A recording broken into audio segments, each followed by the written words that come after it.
Hello and welcome to Pushing Back, Ukraine Daily Brief.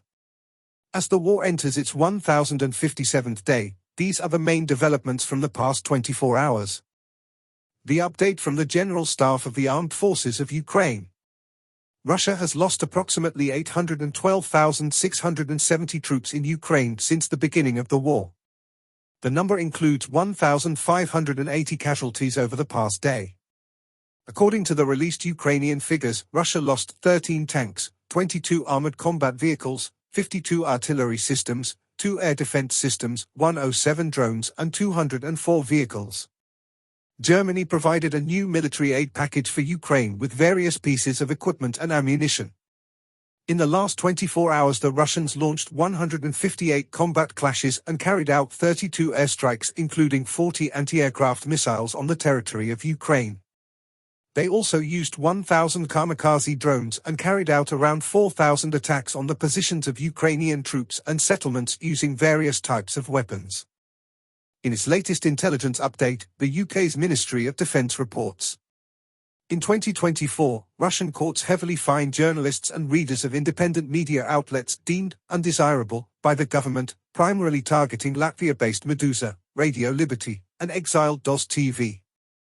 These fines, primarily against contributors, aim to suppress independent reporting critical of the official Russian narrative on the Ukraine conflict. This crackdown reflects a broader pattern of increased media control and restricted freedom of speech since the invasion, with most independent media outlets forced to operate abroad and citizens facing severe limitations on accessing foreign media. This trend likely will continue as the conflict progresses, given the regime's heightened sensitivity to any information that could undermine its stability. In its latest intelligence update, the Institute for the Study of War. The Kremlin remains committed to achieving the original goals of its full-scale invasion of Ukraine in any future peace negotiations, namely the destruction of the Ukrainian state, dissolution of the current Ukrainian government, demilitarization of Ukraine, and a permanent ban on Ukraine's future membership in NATO.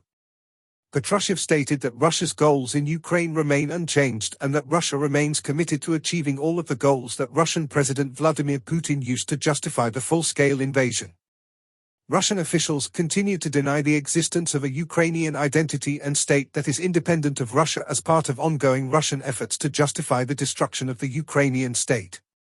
Patrushev stated that he believes that only Russia and the United States should engage in negotiations to end Russia's war in Ukraine, and senior Kremlin officials are also questioning the role that European countries could play in such negotiations.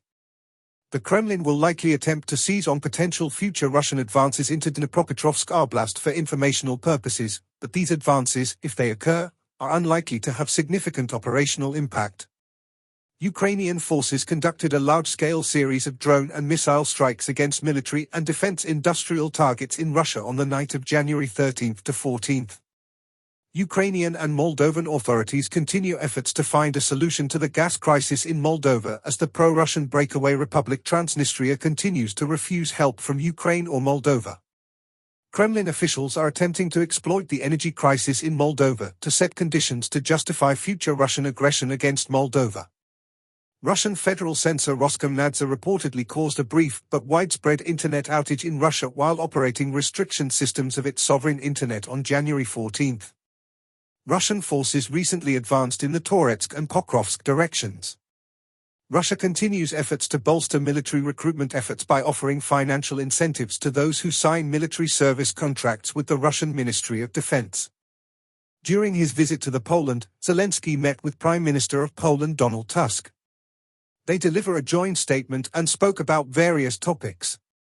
Firstly, Poland reaffirms support for Ukraine's EU membership. At the start of Poland's presidency in the EU Council, leaders from Ukraine and Poland met in Warsaw to confirm their strategic partnership.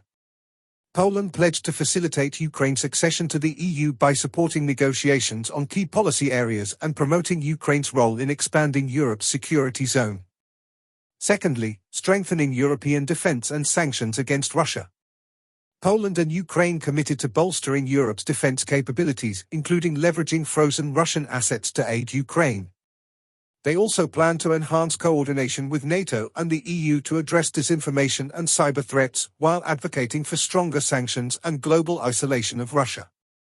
Lastly, energy independence and post-war reconstruction.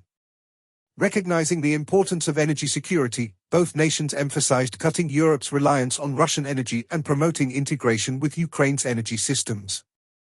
They also pledged to work together on Ukraine's recovery and reconstruction, with support from EU member states and international partners. Thanks for following today's updates. Please don't forget to like and subscribe for more content.